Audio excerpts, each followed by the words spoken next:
आप सबको जय मसीह की प्रेज द लॉर्ड एंड शलोम। आप सबका परमेश्वर की हजूरी में स्वागत है। और जितने भी ऑनलाइन इस समय इस मीटिंग के साथ बने हुए हैं, सबका भी इस पवित्र हजूरी में स्वागत है। बैठ जाओ अपने स्थानों पर, शरीर में और आत्मा में खुदा के साथ खड़े रहो। आज बड़ा पवित्र टाइम है हमारे पास, बहुत ही बरकत का टाइम है। हालेलुया।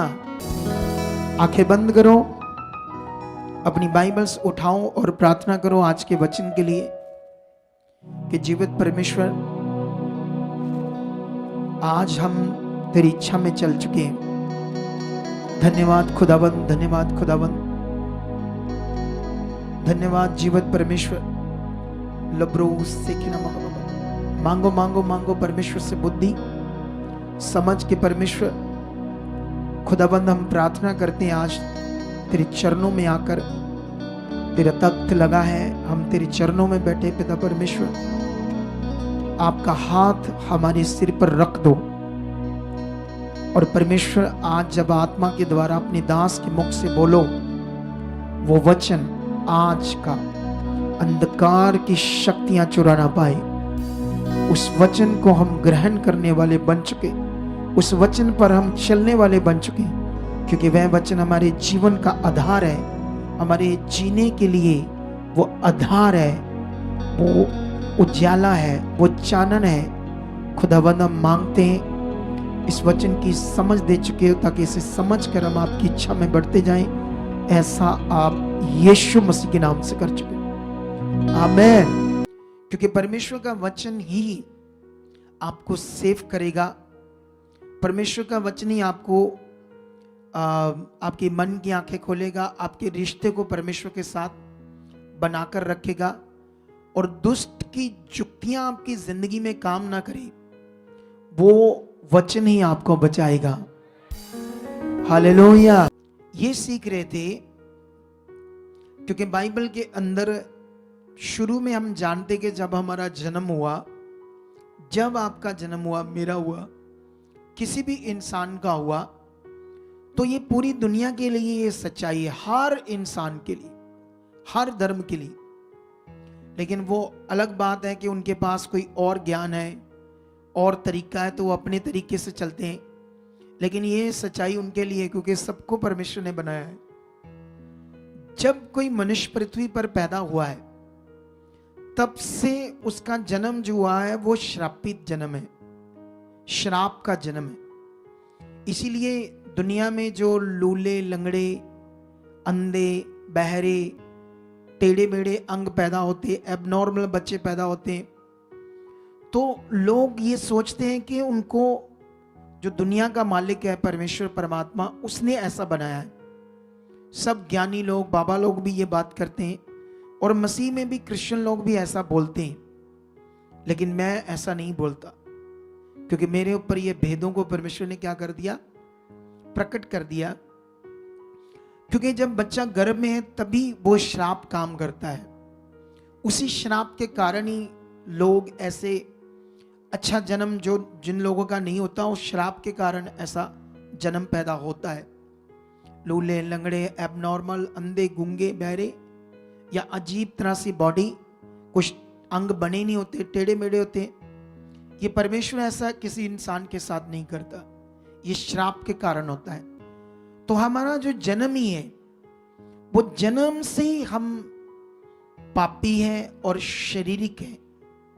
ये शारीरिक मैं क्यों आपको समझा रहा हूं, समझ लेना कि शारीरिक जीवन आपके लिए एक श्राप है, एक खतरनाक विषय है, जो आपके जीवन को बर्बाद कर सकता है, आपके जीवन को परमेश्वर से दूर कर सकता है। इसीलिए परमेश्वर ने अपने वचन के अंदर इस ज्ञान को दिया, ताकि हम अनजान ना रहे। परमेश्वर ने लिखा, शरीर पर मन लगाना मृत्यु है। जो शारीरिक दशा में है वह परमेश्वर को खुश नहीं कर सकते। वचन में ऐसे लिखा, अगर तुम शरीर के अनुसार दिन काटोगे तो मरोगे।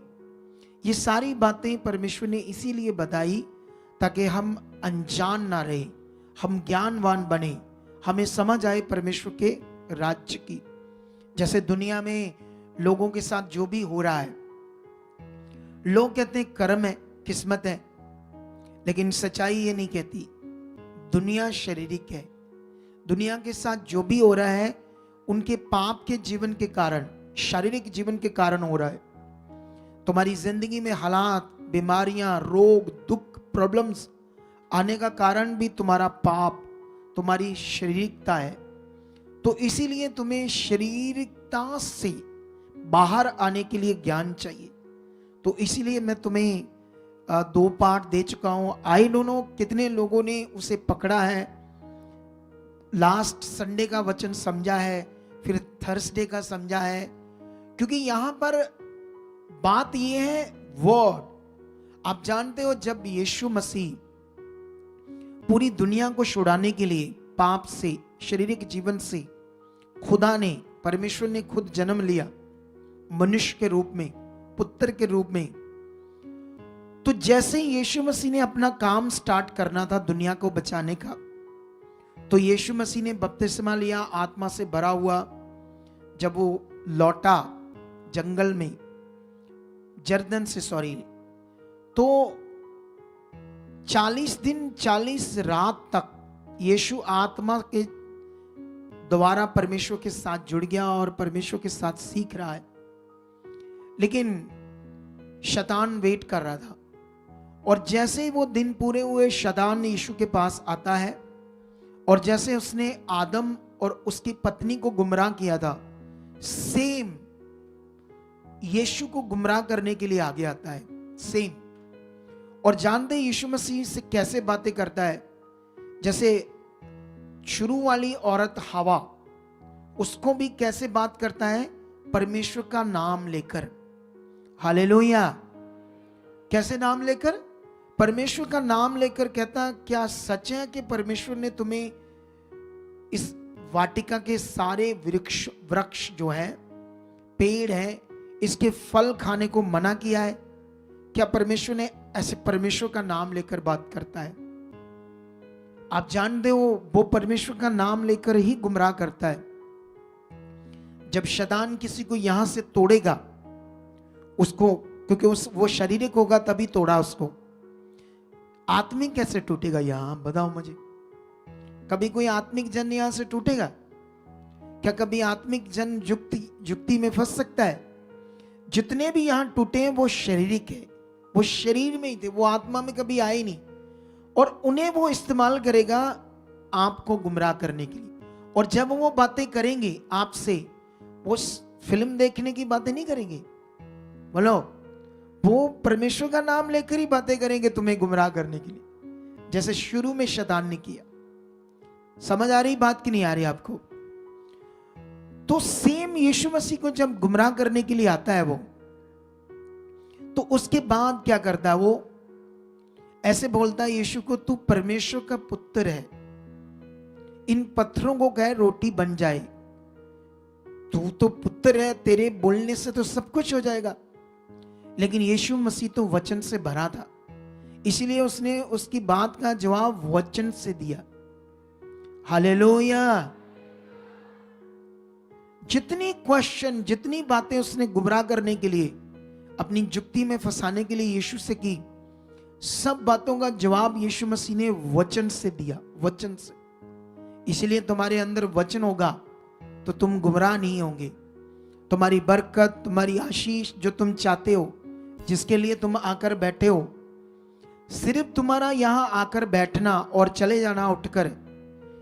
आप जानते हो जब मैं मास प्रेयर खत्म करता हूं और मास प्रेयर अभी खत्म ही होती तो लोग अपनी जगह छोड़ दें, जबकि अभी सत्संग बाकी है, मीटिंग बाकी है। जानते क्यों जगह छोड़ दें? क्योंकि वो शरीर में, उनका शरीर काम कर रहा है।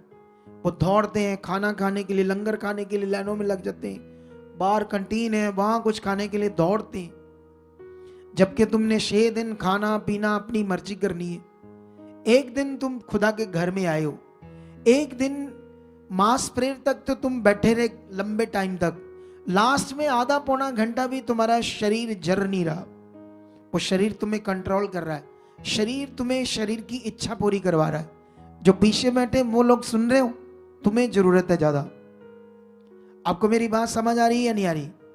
आ रही है? पीछे हाथ हिलाओ जिन्हें ये बात समझ आ रही है। क्या तुम चाहते हो तुम्हारा शरीर काम करे कि या तुम्हारा अच्छा मन काम करे परमेश्वर के साथ?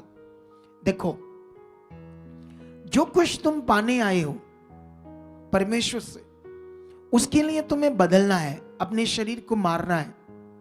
अगर शरीर काम करता रहा तो फिर आप वो नहीं देख पाओगे जो आपके लिए रखा है। जानते हो कितना ज्यादा रखा आपके लिए परमेश्वर ने, तुम सोच भी नहीं सकते, इतना ज्यादा रखा है। एक वचन है इफिसियों 3:20, वहां पर ऐसे लिखा है, परमेश्वर ऐसा सामर्थ्य है कि तुम्हारी विनती समझ से भी कहीं अधिक काम कर सकता है।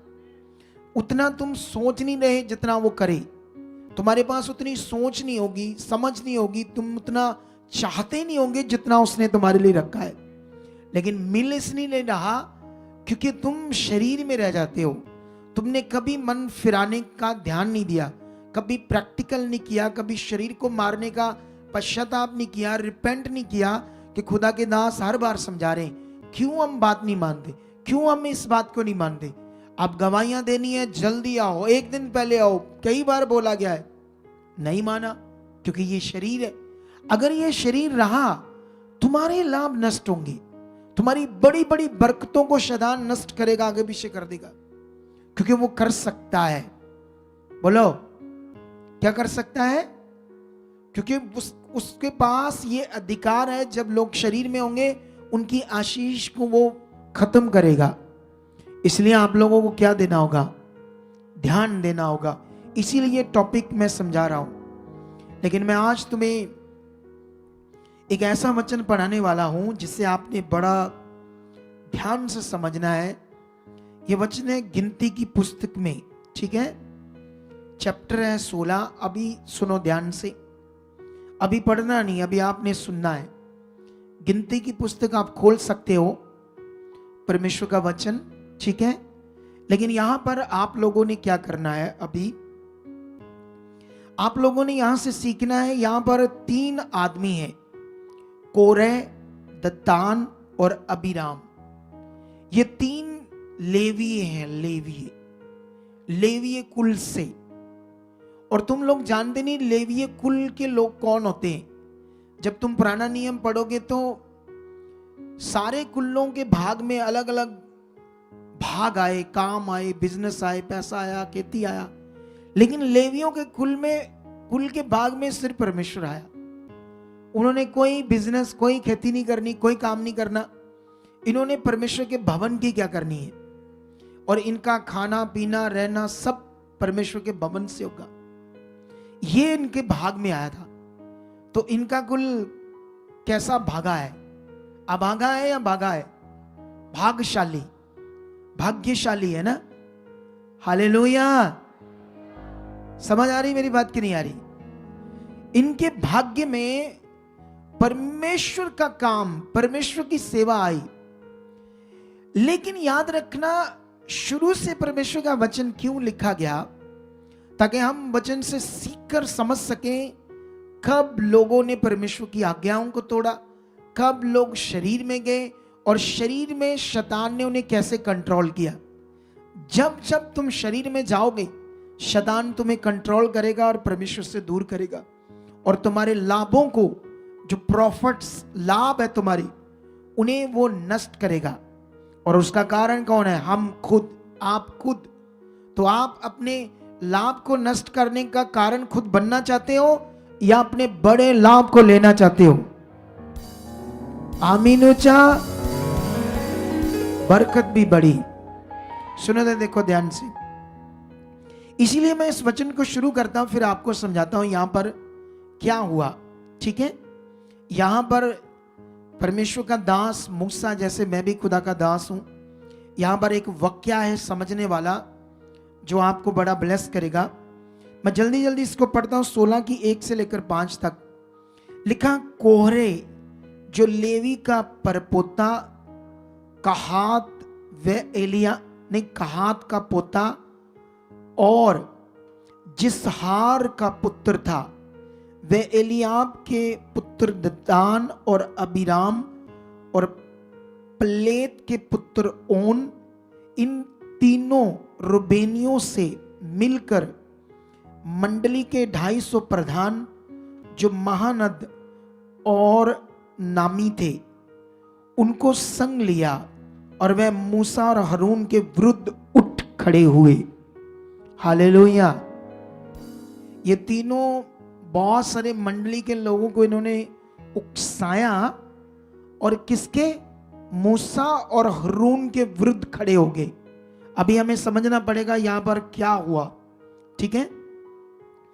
और वह मूसा और हारून के विरुद्ध खड़े हुए और उनसे कहने लगे, तुमने बहुत किया, अब बस करो, क्योंकि सारी मंडली का एक एक मनुष्य पवित्र है और यहोवा उनके मध्य में रहता है, इसलिए तुम यहोवा की मंडली में ऊंचे पद वाले क्यों बन बैठे हो।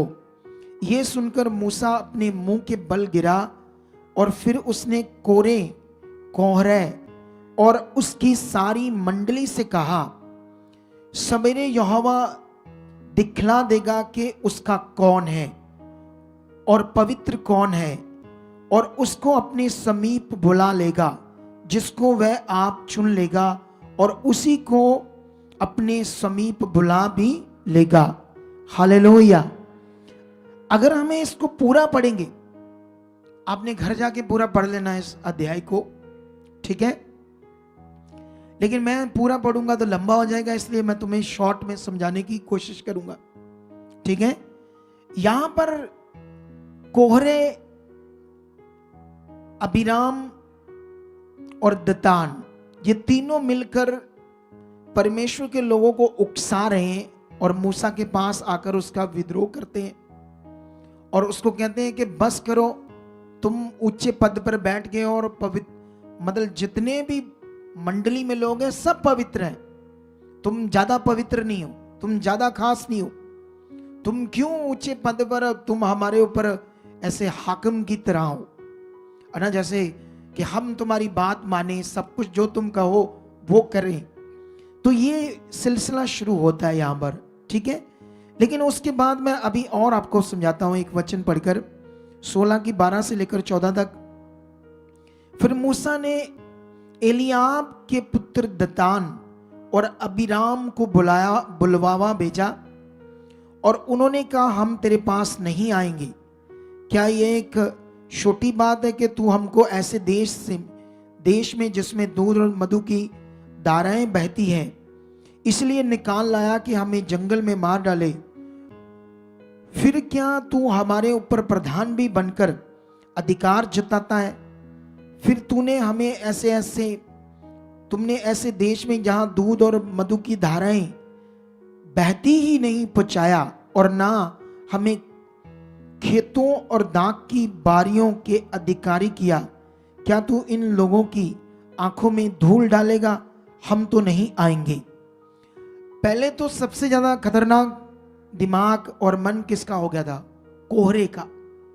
लेकिन ये उसी की भाषा बोल रहे हैं, क्योंकि मूसा ने सोचा चलो मैं इन दोनों को समझाता हूं और इन्हें राइट करता हूं परमेश्वर के साथ। लेकिन ये भी उसकी बातों के पीछे में आकर क्या हो चुके थे? शारीरिक। आपको समझ आ रही शारीरिक कितना खतरनाक विषय है? अभी मैं आपको बताऊंगा आप कहां कहां शारीरिक हो सकते हो, लेकिन यहां पर यह बात सीखनी बड़ी जरूरी है। लेकिन ये शारीरिक हो चुके थे और मूसा ने जब बुलवावा भेजा, ये लोग नहीं आए और इनकी शब्द बिगड़ गए, बुद्धि भी बिगड़ गई। कह रहे कि तुम मिस्र जो देश है जिसमें दूध और शहद की नदियां बहती थी, उस देश से मैं जंगल में मरने के लिए लेकर आया। क्या उसमें इनके लिए दूध और शहद की नदियां बहती थी कि ये मर रहे थे उस देश में? एक तरफ खाना मिलता था एक टाइम, और राजा इनसे भूखा रखकर काम कराता था और सजा देता था, मार पड़ती थी, बुरा हाल था इनका। लेकिन परमेश्वर ने वहां से छुड़वाया मूसा के द्वारा। ये भूल गए कि किसने छुड़वाया, किसके द्वारा छुड़वाया। लेकिन उसके बाद कह रहे हैं उससे कि तू हमारे ऊपर प्रधान बनकर बैठा है। तूने हमें वो देश नहीं दिया, खेत नहीं दिए, दाख की बारियां नहीं दी, उल्टा सीधा बातें हो रही है। लेकिन यहां पर अभी हम और पढ़ेंगे, ठीक है। उसके बाद परमेश्वर ने मूसा से बात की कि ये सब लोग शरीर में हैं और नष्ट हो जाएंगे। क्या हो जाएंगे ये लोग? लेकिन मूसा का मन इतना अच्छा था, 20 में पढ़ते हैं, तब यहोवा ने मूसा और हारून से कहा, उस मंडली के बीच में से अलग हो जाओ कि मैं उन्हें पल भर में भस्म कर डालूं। तब वह मुंह के बल गिरकर कहने लगे, हे परमेश्वर, हे सब प्राणियों के आत्माओं के परमेश्वर, क्या एक पुरुष के पाप के कारण तेरा क्रोध सारी मंडली पर होगा? यहोवा ने मूसा से कहा, मंडली के लोगों से कह के कोहरे, दतान और अबीराम की वस्तुओं से आसपास से हट जाओ। अभी हम यहां से देख रहे हैं कि परमेश्वर उनसे बात कर रहा है, क्योंकि वो लोग इतना शरीर में जा चुके हैं, क्योंकि बहुत सारे लोगों की अब रूहों को वो क्या कर देंगे? खराब कर देंगे। और ये काम अब भी शैतान लोगों से करवा रहा है, क्योंकि दुनिया में लोगों को ये नहीं समझ आ रही कि जो खुदा है, जो परमेश्वर है, वो सबके लिए एक समान है। उसका नियम चंगाई का, डिलीवरेंस का, छुटकारे का। लेकिन पूरी दुनिया में मसीह लोग भटक रहे, कभी यहां कभी वहां कभी यहां, क्योंकि उनके पास कभी कभी एक अच्छा गुआ भी चाहिए, आत्मा से परिपूर्ण, शुद्धि लेने वाला, बात सुनने वाला, सिखाने वाला, समझाने वाला, राइट ज्ञान देने वाला। लेकिन जब आप देखोगे तो अब उनका अंत आने वाला था। लेकिन इसलिए 16 की 31 में पढ़ते हैं, वह ये सब बातें कह ही चुका था कि भूमि उन लोगों के पांव, अगर मैं पूरा पढ़ूं इसको तो तुम्हें समझ आ जाएगी 25 से।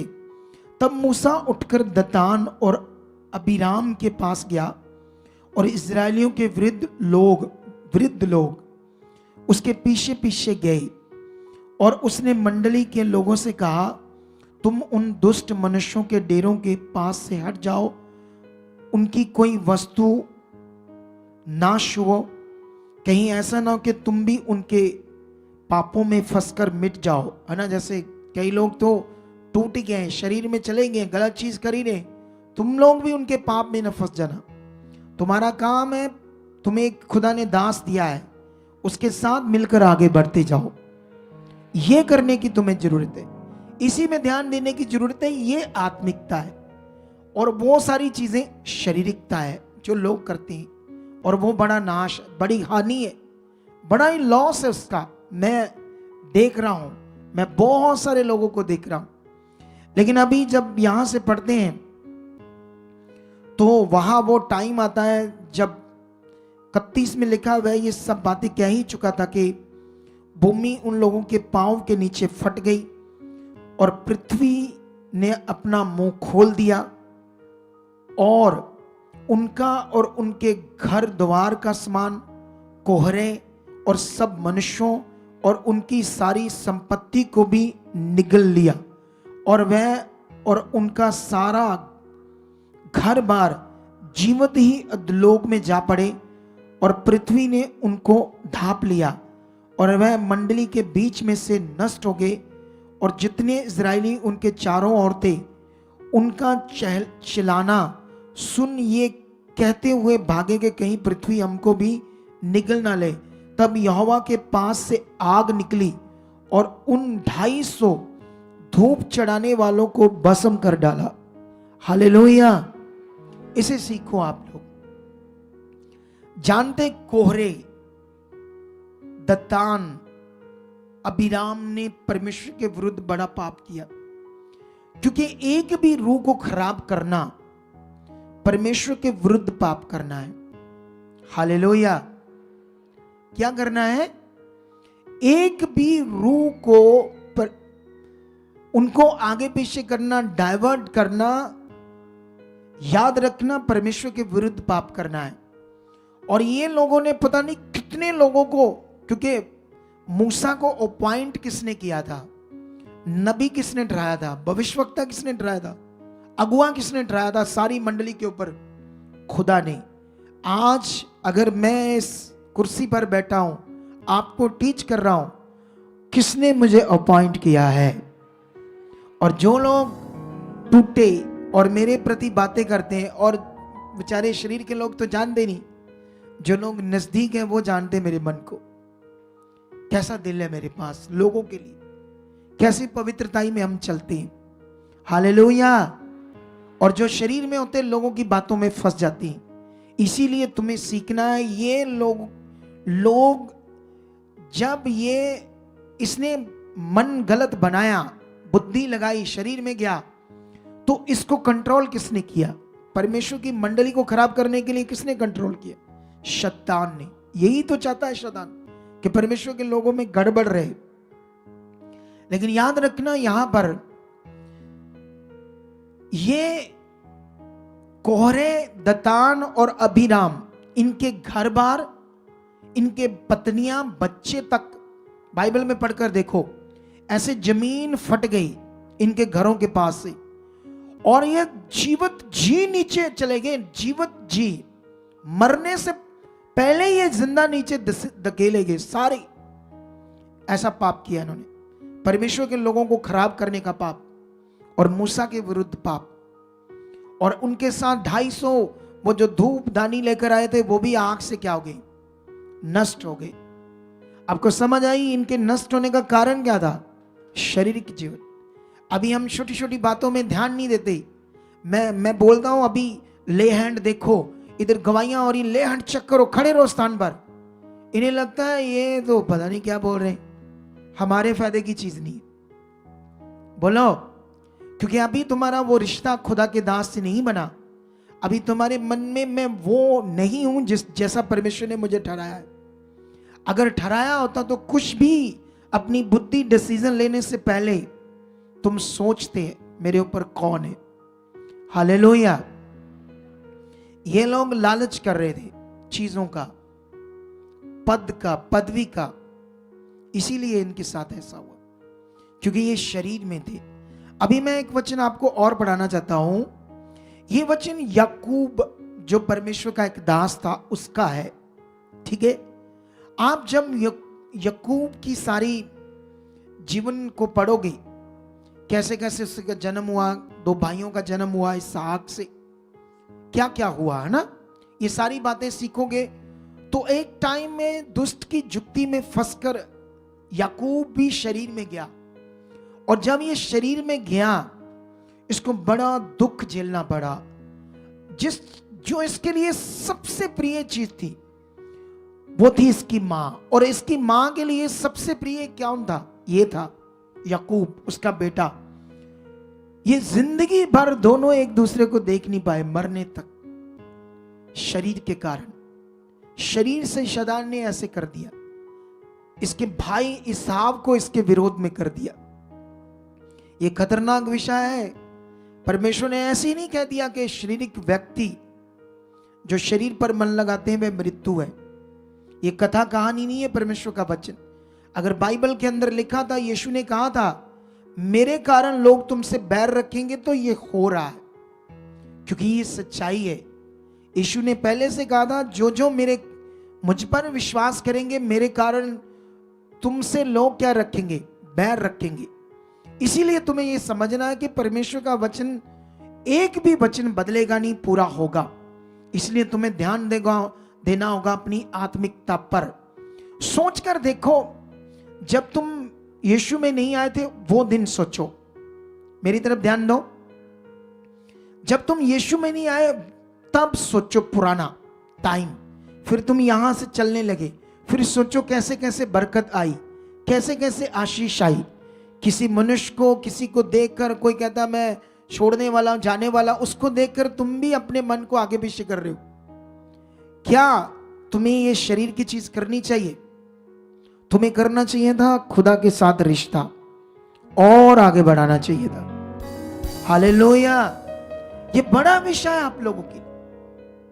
तुम भूल गए कैसे तुम्हें बरकत आई। अगर आई तो तुम खरे बनो। किसी यहां विश्वासी के द्वारा नहीं आई, किसी विश्वासी के द्वारा तुम नहीं आए, तुम्हें खुदा लेकर आया है।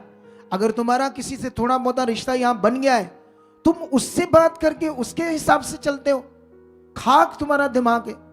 तुम्हारा दिमाग खुदा के दास के साथ क्या है, परमेश्वर के साथ क्या है।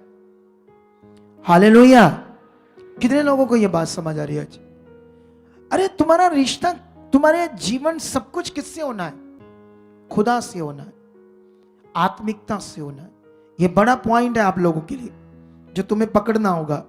अभी मैं तुम्हें लेकर जाता हूं यहां पर उत्पत्ति की बुक में। यह बड़ा पॉइंट है आप लोगों के लिए। उत्पत्ति 31 अध्याय, ठीक है। यहां पर मैं एक वचन पढ़ने वाला हूं आप लोगों के लिए। जब वो इतने हालात में चला गया शरीर के कारण, याकूब, फिर उसने परमेश्वर को ध्यान दिया, उसके वचन की ओर ध्यान दिया, उसकी इच्छा की ओर ध्यान दिया। उसके बाद वो शरीर में नहीं गया, ना पाप किया, ना गुनाह किया, ना उसके वचन को तोड़ा। ये उसने आत्मिकता पूरी की, आत्मिक ध्यान दिया। किसने? याकूब ने। हम ये पढ़ते हैं थोड़ा सा, 31 से लेकर 36 से स्टार्ट करते हैं। उत्पत्ति 31 अध्याय और उसका 36 वचन से लेकर में भी ये वचन चला जाएगा 42 तक चला जाएगा, ठीक है। लगातार पढ़ेंगे। तब याकूब क्रोधित होकर लबान से झगड़ने लगा और कहा, मेरा क्या अपराध है, मेरा क्या पाप है कि तूने इतना क्रोधित होकर मेरा पीछा किया है? तूने जो मेरी सारी सामग्री को टटोल कर देखा तो तुझको अपने घर की सारी सामग्री में से क्या मिला? कुछ मिला हो तो उसको यहां अपने और मेरे भाइयों के सामने रख दे और वह हम दोनों के बीच न्याय करे। इन 20 वर्षों तक मैं तेरे पास रहा, इनमें ना तो तेरी भेड़ बकरियों के गर्भ गिरे और ना तेरे मेढ़ों का मांस मैंने कभी खाया। जिसे बनैले जंतुओं ने फाड़ डाला उसको मैं तेरे पास ना लाता था, उसकी हानि भी मैं ही उठाता था। चाहे दिन को चोरी जाता, चाहे रात को, तू मुझी ही से उसको ले लेता। मेरी तो ये दशा थी कि दिन को तो घाम और रात को पाला मुझे खा गया और नींद मेरी आंखों से भाग जाती थी। 20 वर्ष तक मैं तेरे घर में रहा, 14 वर्ष तो मैंने तेरी दोनों बेटियों के लिए और 6 वर्ष तेरी भेड़ बकरियों के लिए सेवा की। और तूने मेरी मजदूरी को 10 बार बदल डाला। मेरे पिता का परमेश्वर अर्थात अब्राहम का परमेश्वर, जिसका भय इसहाक भी मानता है, यदि मेरी और ना होता तो निश्चय तू अब मुझे शूशे हाथ जाने देता। मेरे दुख और मेरे हाथों के परिश्रम को देखकर परमेश्वर ने मेरी बीती हुई रात में तुझे डांटा है। हालेलुया। ये वचन मैं तुम्हें क्यों समझा रहा हूं? याकूब की शारीरिकता के कारण वो इतना दूर हुआ अपने घर से, परिवार से, पिता से, मां से, भाई से। अकेले रहना पड़ा, हालात में रहा। लेकिन जब मुझे एहसास हुआ कि मेरे पाप मेरी शारीरिकता के कारण ऐसा हुआ है, फिर उसने मन बनाया कि मैं वचन पूरा करूंगा। फिर वो अपने मामा लबान के साथ 20 वर्ष तक रहा, एक भी चीज चोरी नहीं की। उसने कहा, ठंड में, गर्मी में, पाले में मैं मर गया, तेरी भेड़ मर गई, उसको भी मैं भरता था मेहनत से, अपनी मजदूरी से जो तू मुझे देता था। लेकिन मैंने तेरी कभी भी कोई चीज का नुकसान नहीं किया। और ये जो वो खरा था, इसको कौन देख रहा था? बोलो, अगर तुम इधर आए हो, तुम खरे हो, तुम वफादार बने हो, वो परमेश्वर तुम्हें देख रहा है। अगर तुम यहां कोई सेवा करते हो, सेवा के बदले तुम्हें कोई ब्लेसिंग मिलती है, अगर तुम पूरे दिल से उससे कर रहे हो, वफादारी से, खुदा तुम्हें देख रहा। क्योंकि ये तो परमेश्वर के लिए, ये मनुष्य के लिए नहीं। उसने तो मनुष्य के लिए किया। उसने तो बिजनेस का विषय में भी वचन को पूरा किया, तगड़ा वाला वचन पूरा किया। सोच कर देखो, जो मैंने कुछ पढ़ा है सारा उसके बारे में। उसने कहा, जो बनैले पशु मार देते थे तेरी भेड़ बकरियों को, उसका भी हर्जाना मैं भरता था। क्या मैंने तेरी कोई भेड़ खाई? मैंने तुम्हारा कोई लॉस किया? ठंड में मैं मरा, गर्मी में मैं मरा, इवन कि तेरे बिजनेस को संभालने में नींद तक मेरी आंखों से चली गई। तूने 10 बार मेरी मजदूरी बदल दी, लेकिन परमेश्वर मेरे साथ था। हालेलुया। वो उसकी मजदूरी बदल देता था ताकि वो उसके पास कुछ ना रहे, लेकिन वो खरा था, आत्मा में आ चुका था, आत्मिकता को पकड़ चुका था, जिसकी वजह से सोच कर देखो। जानते उसकी मजदूरी क्या थी? उसकी मजदूरी ये थी कि उसके पास जैसे वाइट भेड़े हैं या वाइट बकरियां हैं या काली बकरियां हैं, उनके जो बच्चे, काली बकरियों के बच्चे कैसे पैदा होंगे? गोरे चिट्टे होंगे या काले? बोलो। जैसे मान लो काला निग्रो, काले काले जो होते लोग, उनके बच्चे कौन से पैदा होते हैं? काले। तो वो लबान क्या करता था, जो बकरियां काली हैं, कहता अगर इसके बच्चे कोई चिट्टे पैदा हुए, चितकबरे पैदा हुए, तो वो मजदूरी तेरी। वो कहता यस, मंजूर है। और परमेश्वर उसके लिए चिट्टे और चितकबरे पैदा करता था, और वो मजदूरी उससे मिलती थी। और इससे वो बढ़ते बढ़ते इतना बढ़ गया, इतना ब्लेस हो गया कि लबान के पास भी उतनी भेड़ बकरियां नहीं थी, इतनी चीजें नहीं थी। और ये ऐसे क्यों हुआ? ये है खुदा की वो ताकत जो आज तुम गवाहियां सुन रहे थे।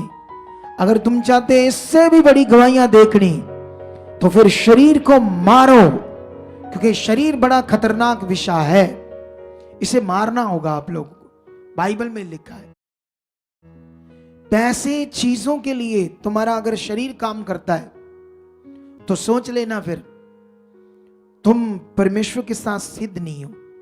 क्योंकि परमेश्वर ने जो रखा है, मैं एक बार किसी को बोल रहा था, कुछ लोग ना यहां से ब्लेस होकर बाहर गए, फॉरेन में, कोई इंग्लैंड, कोई अमेरिका, कोई कनाडा। तो उनके जो माता पिता है वो भी थोड़ा थोड़ा लालची हो जाते हैं, बच्चे भी लालची हो जाते हैं। फिर वो जो दशमांश का नियम है, दान दशमांश, वो बाहर जाकर बोते नहीं, कभी दिल में आया साल में 1-2 बार थोड़ा बहुत।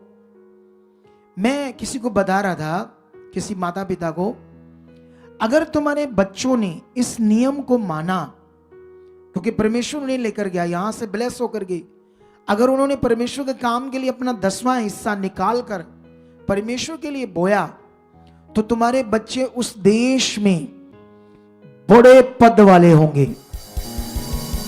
अगर उन्होंने ऐसा नहीं किया तो वो सारी उम्र मजदूर ही रह जाएंगे, लेबर ही करते रह जाएंगे। अब जिनके अंदर लालच है वो कहां मानेंगी? बोलो।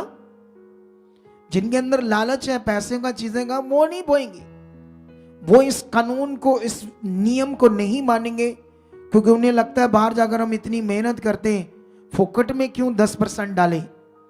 उनको लगता है हमारे पास आता हम हमारा होता शायद। वो खुदा का है, खुदा के काम में लगता है। हालेलुया। कितने लोगों को ये बात समझ आ रही है आज? यही आत्मिकता है। अगर उनको समझ आ गई तो परमेश्वर ने राजा बना सकता है। अगर उन्हें समझ नहीं आई तो वो लोग कभी नहीं बोएंगे, कभी दिल में आया थोड़ा बहुत बोएंगे।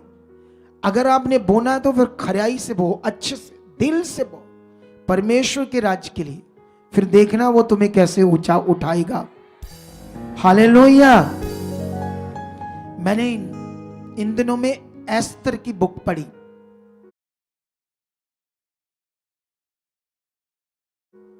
और जानते जब मैंने एस्तर की बुक पढ़ी तो मेरे लिए वो इस बार कुछ नया था।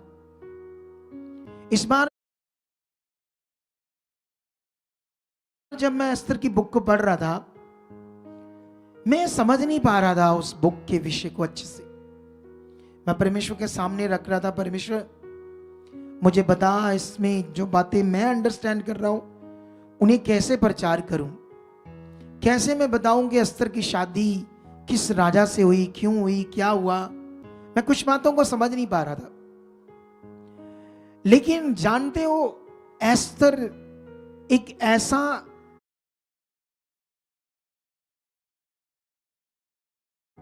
राजे की पत्नी बनी, रानी बनी, जो कम से कम 100 से भी ज्यादा देशों के ऊपर राजा था।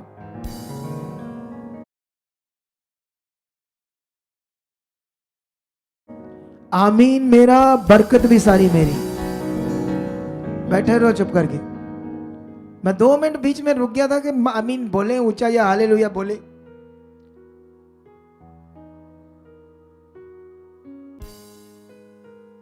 ध्यान रखो। क्या रखो आप लोग? ध्यान रखना तुम्हारा काम है, ठीक है।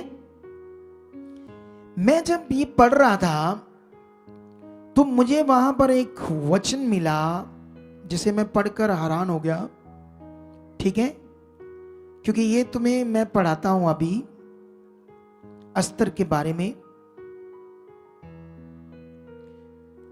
हालेलुया।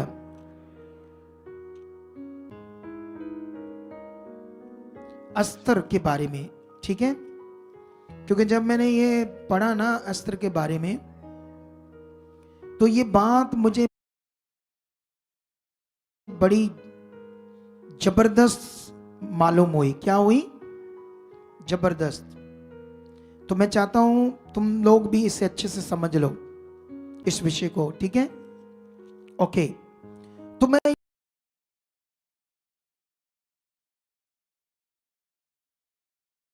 यहां पर 2 वचन पढ़ता हूं एस्तर के बारे में। सबसे पहले एस्तर के माता पिता मर गए, ठीक है।